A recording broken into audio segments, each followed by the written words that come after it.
Duduk terlalu lama sama dengan mati pelan-pelan. Ini fakta medisnya. Halo semuanya, dengan Dr. Erta, spesialis jantung dan pembuluh darah dari Klinik Kera. Kali ini kita akan bahas kebiasaan yang mungkin kamu anggap wajar dan aman-aman aja. Duduk terlalu lama. Kamu kerja di depan laptop, scrolling medsos sambil rebahan, binge walking drama Korea 8 jam nonstop. Nah, semuanya itu terdengar biasa. Tapi tahu nggak, kalau duduk terlalu lama, sekarang itu udah dianggap sebagai the new smoking oleh para peneliti. Artinya, efeknya terhadap kesehatan, termasuk kesehatan jantung, itu ternyata sama berbahayanya dengan merokok. Serius, duduk aja bisa bikin sakit jantung. Iya, duduk itu memang terlihat pasif dan nggak bahaya. Tapi saat kita duduk lebih dari 6 sampai 8 jam sehari, metabolisme tubuh mulai melambat, sirkulasi darah mulai menurun, dan otot-otot besar seperti paha dan betis itu berhenti berkontraksi secara optimal.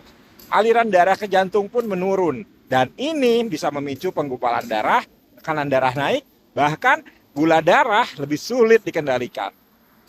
Duduk lama juga memperburuk profil lemak darah. Penelitian itu menunjukkan bahwa orang yang duduk lebih dari 8 jam sehari tanpa diselingi aktivitas ringan itu punya kadar kolesterol jahat atau LDL dan trigliserid yang lebih tinggi. Jadi bukan cuma jantung yang terancam, kamu juga lebih rentan kena diabetes tipe 2, obesitas, bahkan kematian dini. Jadi walaupun kamu nggak merokok, tapi hobi duduk diam berjam-jam, efeknya itu bisa setara dengan 1 bungkus rokok per hari. Yang lebih menarik dan agak ironis, bahkan orang yang rajin olahraga pagi 1 jam, tapi duduk terus selama 10 jam setelahnya, itu tetap punya risiko penyakit jantung yang lebih tinggi. Artinya olahraga itu tidak bisa menghapus efek buruk duduk terlalu lama. Yang dibutuhkan adalah pergerakan kecil yang rutin sepanjang hari. Bukan cuma olahraga intens di pagi hari, lalu pasif sepanjang waktu. Saya punya pasien, usianya 40 tahun, manajer di sebuah perusahaan teknologi. Dia rajin treadmill 3 kali seminggu, tapi duduk di meja kerja 10 jam sehari. Itu datang dengan keluhan dadanya nggak nyaman dan mudah capek. Setelah dicek, tekanan darahnya tinggi, kolesterolnya naik, dan gula darahnya itu borderline. Waktu saya tanya, sehari berapa lama duduk di depan laptop? Jawabannya hampir nggak berdiri kecuali ke toilet. Nah, itu dia masalahnya. Tubuh kita itu memang diciptakan untuk bergerak ya. Bahkan saat berdiri aja, otot-otot besar kita itu bekerja menahan gravitasi, menjaga postur, dan membantu sirkulasi darah. Tapi saat kita duduk terlalu lama, semuanya mati gaya. Aliran darah melambat, kerja jantung jadi lebih berat, dan sistem metabolisme jadi malas-malasan. Lama-lama, yang rusak itu bukan cuma pembuluh darah, tapi juga fungsi endotel jantung yang merupakan lapisan pelindung yang paling penting dalam sistem kardiovaskular kita. Dan jangan bayangkan kalau duduk terlalu lama itu hanya terjadi di kantor. Banyak juga loh ibu rumah tangga yang duduk lama sambil menjahit, menonton televisi, atau bermain HP sambil mengawasi anak. Bahkan remaja sekarang itu bisa duduk di depan gadget 6-10 jam sehari. Jadi ini bukan cuma masalah pekerja kantoran, ini masalah kebiasaan generasi modern. Dan solusinya nggak perlu ekstrim. Kamu cukup berdiri atau berjalan setiap 30-60 menit sekali. Bangkit dari kursi, jalan kaki 2-3 menit, atau lakukan peregangan ringan. Nggak harus sampai olahraga berat. Bahkan berdiri sambil menjawab telepon atau meeting sambil jalan pelan itu sudah jauh lebih baik daripada duduk diam di kursi yang empuk.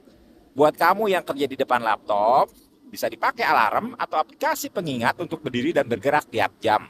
Bahkan kalau kamu lagi nonton film panjang, coba jeda tiap episode untuk minum air atau ke dapur sambil camilan sehat. Karena yang kita butuhkan bukan perubahan yang besar, tapi kebiasaan kecil yang konsisten. Saya juga menyarankan untuk menggunakan meja kerja yang bisa diatur tinggi rendahnya, atau yang disebut sebagai standing desk. Kalau belum bisa beli, cukup pakai tumpukan buku atau kardus untuk menaruh laptop lebih tinggi, biar bisa kerja sambil berdiri.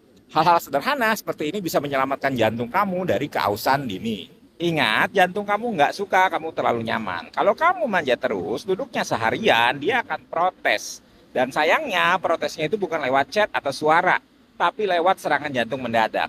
Jangan tunggu jantung kamu demo, baru kamu bergerak. Mulai dari sekarang, aktiflah sedikit demi sedikit. Dan buat kamu yang merasa, saya kan masih muda, justru sekarangnya nih untuk bangun kebiasaan baik.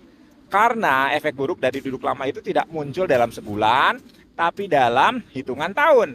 Jadi saat nanti usia kamu usia 40-an, barulah kerusakannya lebih kelihatan. Jadi lebih baik mencegah dari sekarang. Yuk, share video ini ke teman-teman kamu yang kerja dari rumah, anak-anak sekolah yang daring, atau siapapun yang sedang merasa nggak ngapa-ngapain kok, tapi kok gampang capek. Bisa jadi itu bukan karena kurang kopi, tapi karena duduk terlalu lama. Satu langkah kecil, satu reminder sederhana, itu bisa jadi penyelamat jantung seseorang. Jangan anggap remeh ya. Mau tes jantung lengkap dari EKG, echo sampai treadmill, semua ada di Klinik Kiera. Yuk daftar sekarang.